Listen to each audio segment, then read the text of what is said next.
Электр тогунун жумушу менен кубаты Джоулинс заңы такырыптарындагы 5-4 жаттоодун 1-7 дейинги эсептери 137 бетте. Биринчи эсепте берилгени амперметр тизбекте 15 ампер ток күчүн ал вольтметр болсо бөлүкчө 24 вольт кернөөдү көрсөтөт. 20 мүнөт ичинде ток канча жумуш аткарады? Бул эсепти чыгаруу үчүн берилген жазабыз. I тең 15 ампер, U тең 24 вольт, T тең 20 мүнөт жумушты табууңуз керек. Бул жагдайда эсепти чыгаруу үчүн өлчөмдөрүнө карай отуруп, калкаралык бирликтер жүйөсүн колдонобуз. 20 мүнөттү секундка келтирүү үчүн 60ка көбөйтөбүз, сонда 1200 секунд болот. Шешүүндө кажеттүү формуланы колдонобуз. Ток күчүнүн жумушун А тең I көбөйтүлгөн U көбөйтүлгөн T. Бул жагдайда бизде барлык өлчөм шамалары берилген. Сону ордуна коюп эсептейбиз.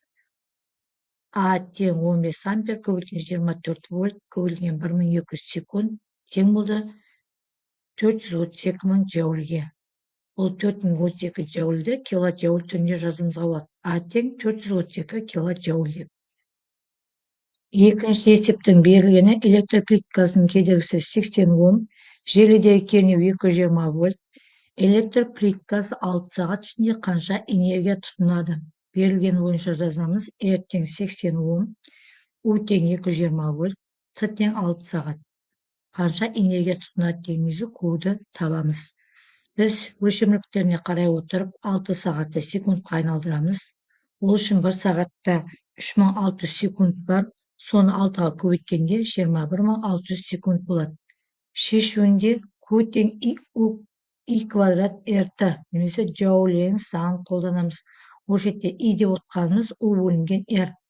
Барып Джоулинс заңын колдонот коятын болсак, I'дин ордуна койгондо былай болот экен. Q тең I квадрат RT тең I'дин ордуна U бөлүнгөн T'ны коем, сонда U квадрат көбөйтүлгөн T бөлүнгөн R болду. Осыган биз сан маандерин коюп эсептейбиз. Q тең U'дун ордуна 220 вольттун квадраты көбөйтүлгөн 21600 секунд бөлүнгөн 80 Ом. 220 вольттун квадратын табат болсок, 48400 болот. Көбөйтөбүз 21600ге, бөлөбүз 80ге. Сонда мындай сан чыкты бизге. Осы санды биз үлкен сан болгондуктан бизде 13 миллион 68 000 джоуль болду. Осуну биз мегаджоульга айналдыруу үчүн 10-6 даражесинде жазбамыз. Сонда 13,68 мегаджоуль болот.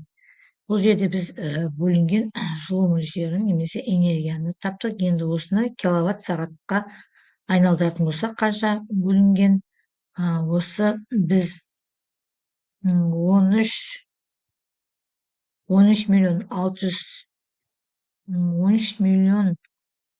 68 000 джоульды бөлөдү экенбиз 3 миллион 600 секундка. Сол кезде бизде 3,63 киловатт саат энергия тутунулат экен.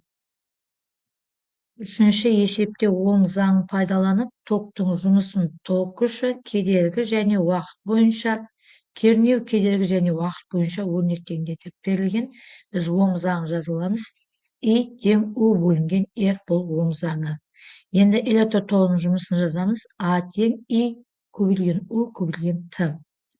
Биз Ом заңын осы электр тогунун жумушуна апарып I'ди коятын болсак, ордуна А тең I көбөйтүлгөн U көбөйтүлгөн T тең I'дин ордуна U бөлүнгөн R'ди коятын болсак, бул жерде U менен U көбөйтүлгөн U квадрат көбөйтүлгөн T бөлүнгөн R чыгат.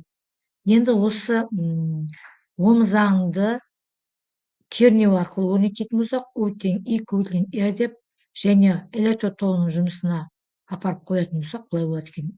А тең I көбөйтүлгөн U көбөйтүлгөн T тең бул жерде кернөөдүн ордуна U'дун ордуна I көбөйтүлгөн R'ди коебуз. Сонда бизде I көбөйтүлгөн I 2 рет болду. Сондуктан да биз I квадрат R T деп жазады экенбиз. Төртінші есепте берілгені 120 вольт кернеуге арналған әрқайсысы 100 ватт болатын екі шам кернеуі 220 вольт желіге тізбектеп жалғанған. Тізбектегі токтың күшін және электр шамның кернеуін анықтаңдар. Берілген жазыламыз. У тең 120 вольт, П қуат 100 ватт, У тең 220 вольт. Бұл жерде ток күшін және кернеуді табуымыз керек. Ол үшін Ом заңын қолданамыз шешуінде. И тең У бөлінген R. Ол жерде бізде У да R да бар. Орнына қоямыз. У тең 120 вольт, ватт, оны 100 ватты бөлеміз 120 вольтқа. Сонда бізде шығады екен 0,83 ампер. R тең У бөлінген И. Сонда біз кедергіні табу үшін 120 вольтты бөлеміз 8,3 амперге. Сонда 150 Ом шықты. Бұл жерде қуат пайдаланатын болсақ, П тең У квадрат бөлінген R. Бізде кернеу табатын болсақ, У тең турасында ПР. Орнына сан мәндерін қоямыз.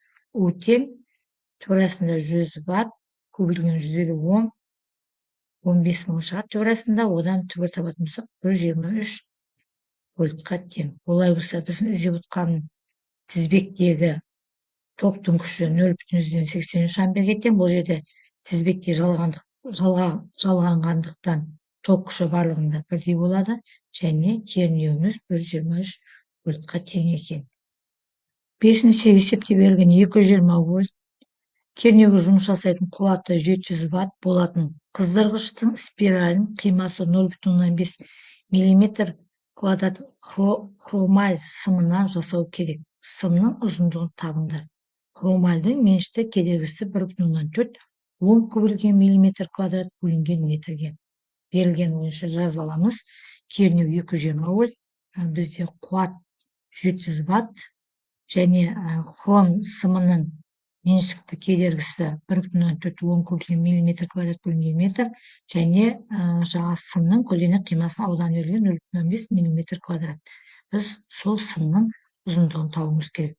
Ол үшін біз қажетті формулаларымыз И тең П бөлінген У.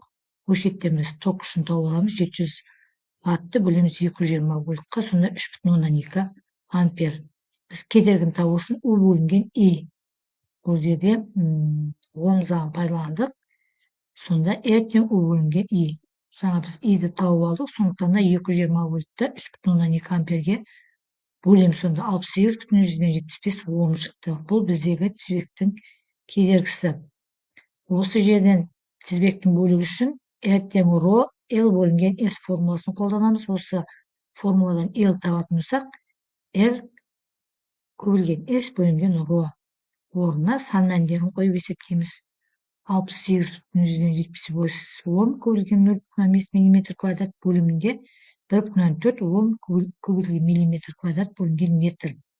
Алымын көбейтетін болсақ 34,138 шығады. Бөлімінде 1,4 Ом мен Ом миллиметр квадрат пен миллиметр квадрат қысқарса, бізде метр қалады.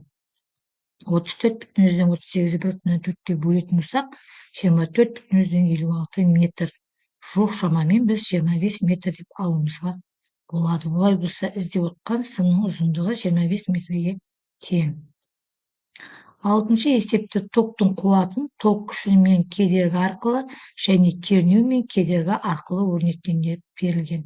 Бізде токтың қуаты П тең У көбейтілген И, және Ом заңында И тең У бөлінген R. Осы қуатқа апарып қоятын болсақ, П тең У көбейтілген У бөлінген R-ға.